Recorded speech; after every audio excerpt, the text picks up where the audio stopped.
15 సంవత్సరాల క్రితమే రమేష్ బాబు దేశపౌరుడు కాదని నేను చెప్పింది నిజమైందని వేములవాడ ఎమ్మెల్యే ప్రభుత్వ పాల్ శ్రీనివాస్ పేర్కొన్నారు. పట్టణంలోని ఆయన నివాసంలో మీడియా సమావేశం నిర్వహించారు. అనంతరం వారు మాట్లాడుతూ 2009లో జరిగిన సార్వత్రిక ఎన్నికల్లో అడ్డదారిలో తప్పుడు ధృవపత్రాలు సృష్టించి ఎమ్మెల్యేగా గెలిచారని వాపోయారు. ఆ ఎన్నికల్లో నైతిక విజయం తనదేనని తెలిపారు. ఎమ్మెల్యే పదవిని హోదాకు చిహ్నంగా భావించి వేములవాడ నియోజకవర్గాన్ని అభివృద్ధిలో వెనుకబాటుకు గురి చేశారని విమర్శించారు. హైకోర్టు ఇచ్చిన తీర్పును స్వాగతిస్తున్నామని పేర్కొన్నారు. ఈ సమావేశంలో market committee chairman Rondi Raju, vice chairman Kanikarapu Rakesh, municipal vice chairman Bingi Mahesh, పట్టణ కాంగ్రెస్ పార్టీ అధ్యక్షులు చంద్రగిరి శ్రీనివాస్ గౌడ్, కాంగ్రెస్ పార్టీ నాయకులు, కార్యకర్తలు పాల్గొన్నారు. కానీ ఇంకా నిరాశ పరిస్థితి ఏది పద్ధతి లేదని చెప్పి విమర్శనాత్మకమైనటువంటి మాటలు ఏవైతే మాట్లాడవని సహేతుకం కాదని మాట సందర్భంగా చెప్తూ ప్రధానంగా వేములవాడ ప్రాంతంలో ఈరోజు పాత్రికేయుల సమావేశం ఏర్పడేసి నేను చెప్పడానికి గల కారణం ఏంటంటే 2009లోనే నా నైతిక విజయం అని చెప్పదలుచుకున్నాను.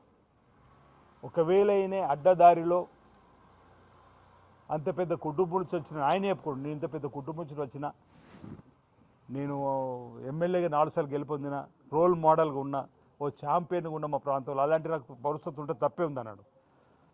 కేంద్ర హోంశాఖ కూడా మొట్టికేలేసింది. నువ్వు రోల్ మోడల్గా ప్రజలకు తప్పుడు సంకేతాలు ఇచ్చుకుంటూ రోల్ మోడల్ ఉండకూడదు, కరెక్ట్ కాదు. తప్పుడు పద్ధతులు 3 మెన్ కమిటీ కూడా చెప్పింది. మొత్తం 4 సార్లు ఆంధ్రప్రదేశ్ హైకోర్టు ఆగస్టు 14, 2013లో భారతదేశ పౌరుడుగా తీర్పిచ్చింది. 3 మెన్ కమిటీ సిఫార్సు చేసింది ఈయన తప్పుడు పద్ధతుల్లో భారతదేశ పౌరసత్వం పొందిందని. 3 సార్లు కేంద్ర హోంశాఖ రద్దు చేసింది. అయినా ఇంకా బుకాయింపుతోటి స్టే మీద ఆనాడు మీకు చెప్పిన అనేక సందర్భాల్లో స్టే రావడం గల కారణం ఏంటంటే నేను స్టేట్లెస్ అవుతున్నా ఈరోజు 30 లక్షల పెనాల్టీ గ్రామీణ భాషలో దండుగు తీసిరా ఉంటారు,